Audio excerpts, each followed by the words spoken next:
بسم اللہ الرحمن الرحیم۔ نجاشی بادشاہ کی بات ہو رہی تھی جب اس نے سورہ مریم کی آیت سنی۔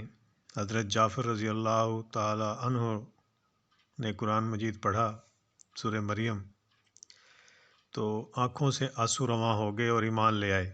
بعض کہتے ہیں کہ نجاشی نے اپنے کچھ علماء نبی صلی اللہ علیہ وسلم کے پاس بھیجے تھے۔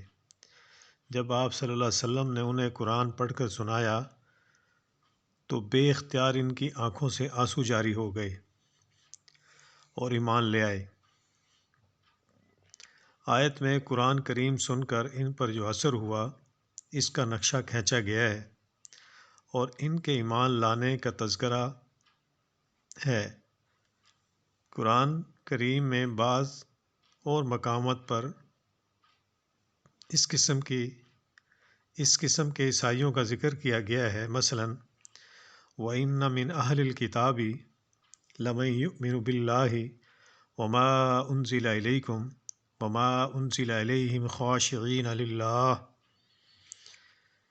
یقیناً اہل کتاب میں سے کچھ ایسے لوگ بھی ہیں جو اللہ پر اور اس کی کتاب پر جو تم پر نازل ہوئی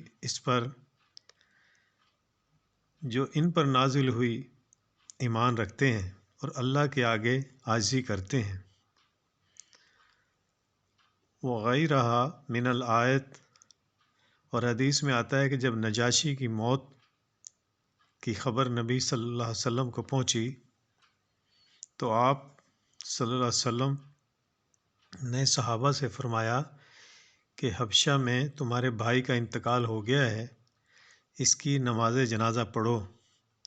چنانچہ ایک صحرا میں آپ صلی اللہ علیہ وسلم نے اس کی نماز جنازہ غائبانہ ادا فرمائی۔